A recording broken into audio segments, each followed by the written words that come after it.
K3U's today, our lesson, our goal is I can simplify radicals. So it's section 1.4 from your textbook.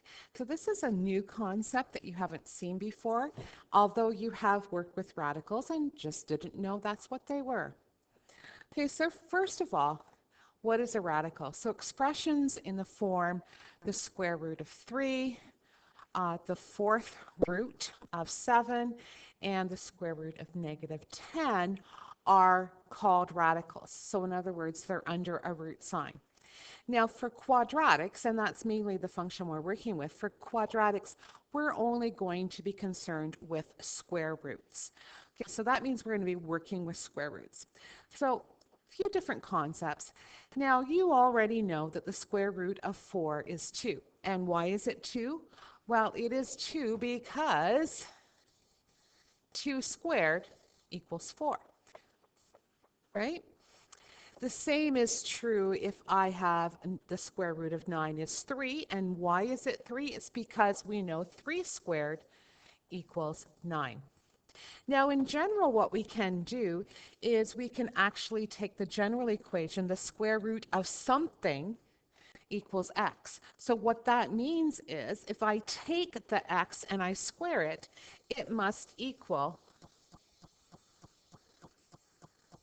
the a. Okay, so in a sense, I've actually put this the opposite way compared to the one above. But it's the same thing. If I take x and I square it, it equals a.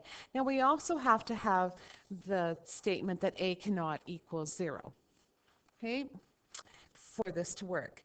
Now, so these are called radicals. And we have two different kinds mainly that we're working with. One is called mixed radical, and all that means is there's a number in front of the radical sign. So there's a number in front of the root sign. So for instance, we have here 3 square root 2. So what that actually means, it means 3 times the square root of 2. Okay, so that's exactly what it means. So it's called a mixed radical, something like a mixed fraction. You have a whole number and a fraction here. A mixed radical, you have a number in front of the root sign. The other kind that we have is what we call entire radical. And it means that all numbers are underneath the radical sign. So for instance, the square root of 18, there's nothing in front of it. Okay, so going on to the next page, what we need to do is we need to be able to convert between the different forms. So the first kind is converting mixed to entire. And if we look at the first step of that, what we're going to do is we're going to square the numerical coefficient. So in other words, the number in front of the root sign. And then we're going to take that and we're going to multiply that number by whatever is in the radical sign. So let's take a look at a couple examples here. Again, not really that difficult, just trying to find, there it is. Not quite. Oops, can't even find it. Here we go. So if we look at the first one, it says 3 square root 2. So according to the steps, it says that all I need to do is take that number 3, square it, and multiply it by what's in the root sign. So I end up with the square root of 3 squared times 2, and when you do the mathematics, you end up with square root 18. Now if we go over to the second question, same concept, actually no thinking as long as I know the steps. So I'm going to take the 5, I'm going to square it and multiply it by the 7. So now we have 25 times 7, and we'll find out what that is. And we know that is the square root then of 175. Okay, so converting to an entire radical really isn't too useful to us. We have to be able to do it because that's one of the expectations. And we can see how the numbers move in and out of the root sign. But it really is not useful to us. In more than one case, we're going to have to be taking that entire radical and we're going to be changing it to mixed. Okay, that is, if I want to have something that is in proper communication form, I have to have a mixed reduced form. So what do we do here? A few more steps to do it this way. And the first step, it tells us that we need to find a product under the radical sign. Now that product that we want underneath the radical sign, it needs to include a perfect square. So we're looking for numbers, not 1, because that's not going to change it. We're looking for the numbers 4, 9, 16.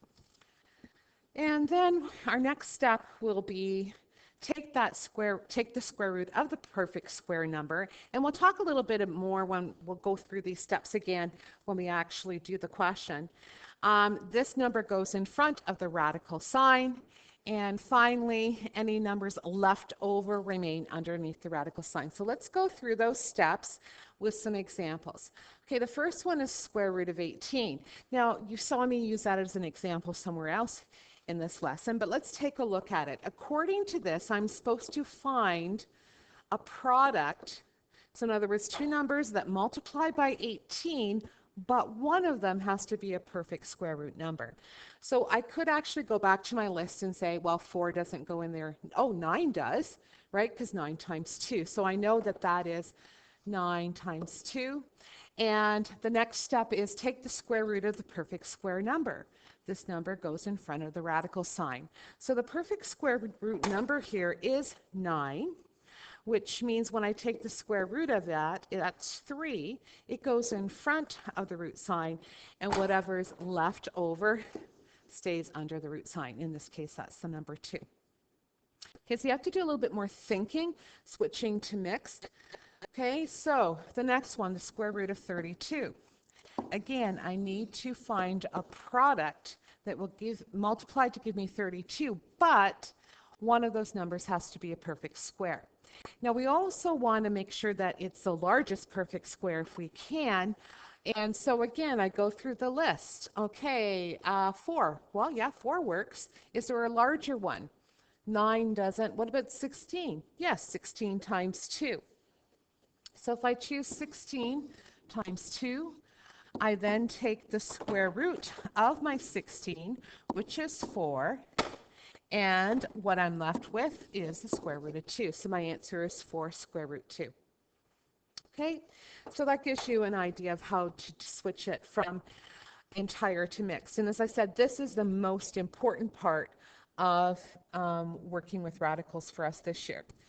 Now, if we go over to things that we can do. So first of all, we need to be able to add and subtract radicals. And the thing is, we have to do this, we have to collect like radicals. So it's like collecting like terms. We can only add and subtract like terms. We can only add and subtract like radicals. Now, a like radical is one that has the same number under the radical sign. Okay, so if I look at this first example, you can see I have square root 2, and I have another square root 2. No, I don't have another square root 2. So I can actually do this. So I have square root 2. Then I look to see what else do I have. I have a positive 2 square root 3. So now I'm looking for all the square root 3's.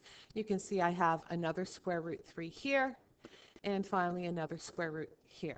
So all I'm doing is taking their numbers. So I'm taking the 2, positive 2 minus 2, so that's 0, plus 1. So my final answer is 1 square root 3. Okay, so it's actually not that difficult, especially if you compare it to like terms. So one thing that you need to do is you always need to check if the radicals are in lowest mixed form first. And I actually did that with that example. But let's look at some more in the sense that it says simplify. So we're asked to simplify the square root of 125 minus 2 square root 2 plus square root 3 plus square root 8. First of all, at the moment there are no like radicals. Right? There's nothing that's the same under the root sign. So I'm going to, first of all, reduce them to lowest mixed radical form. And the way we do that, first of all, is we go and look through. So the square root of 125. Well, some of you are going to be able to do this faster than others. I know in my head that that's 25 times 3. and 25 is my perfect square, so that's going to be 5 square root 3. 2 square root 2 is already in lowest terms, and so is square root 3. However, 8 is the same as 4 times 2. 4 is a perfect square. Square root of 4 is 2, and I'm left with root 2. So now everything is in reduced lowest mixed radical form. Now I can collect like terms. I have two terms that are square root 3, so I have 5, so I have 6 square root 3. I have negative 2 root 2 and a positive 2 root 2, so they're going to cancel out. Now, looking at the next aspect is multiplying radicals. And I think we can get this done quickly too. So multiplying radicals, it's actually fairly easy because we're going to multiply the coefficients together. We are going to multiply the numbers underneath the radical signs together. We're going to simplify those radicals. In other words, put them in lowest mixed form. Okay, and it's, for instance, it's something like this. So if I have a square root b times c square root d, I put the a's and c's together, and then what's underneath the root signs get multiplied together. Okay, so it's actually quite that simple. And one thing that we should notice too, that all distributive laws, including FOIL, are fair game for this. So let's take a look at some examples, and I think I'm going to stop so that we can create another little video lesson with the examples for this.